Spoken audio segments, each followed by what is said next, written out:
look at automation, and we look at artificial intelligence, and we look at how good these technologies are getting. They actually, I think, surpass the people that are using them, ability to think about what the downstream impacts are going to be. So you have unintended consequences that are going on when somebody looks at artificial intelligence to go and recommend a product or a tool or routing on something.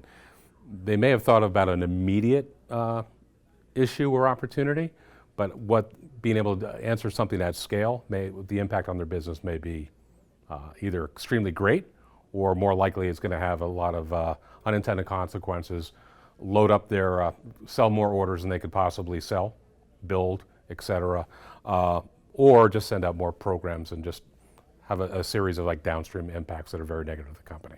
I think one of the other things is taking the people out of the whole process.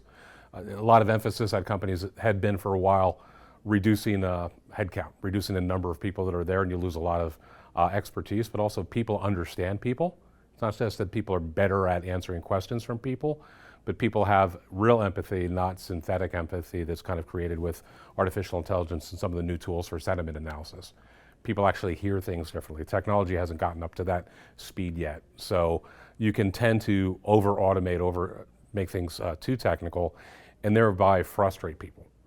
And when people are calling for help, is a great example, they're at their most vulnerable moment. Customer experience is intimate, extremely, extremely intimate. And I'm investing in you when I call you. I'm investing in you when I invite you in for a sales meeting, when we have a joint product that we're going and building. If I over-automate that and I make it too synthetic and I remove the human piece of it, I actually devalue that. And I think over time, that'll start to have some issues.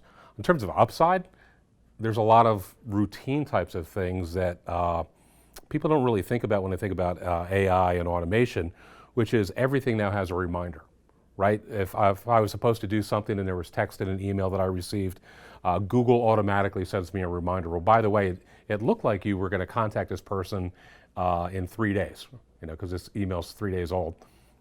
Do you plan on contacting them? It's very nice that technology can go and remind you of things, yes, that you probably forgot. It looked like you were going to add an attachment to this based on the reference in the text in there. Did you mean to add an attachment? I think we've all been like, yes, as a matter of fact, I was going to add an attachment. Those types of things, I don't know if it's going to be like spell check where we forget how to spell.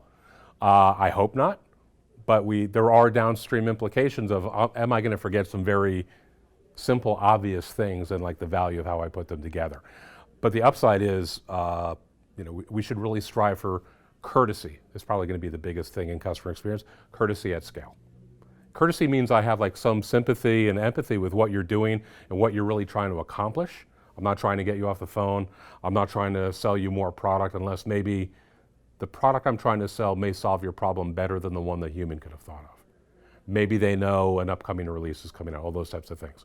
So this whole idea of exchanging information from a customer experience side, we really need to think about what's the best outcome for all the different stakeholders that are there. So I can go and I can weight AI to artificial intelligence to say what's the best outcome for the customer, what's the best outcome for the company, and bring those together and choreograph that optimal interaction that I'm going to have, that everybody's happy and everybody's happy for the long term.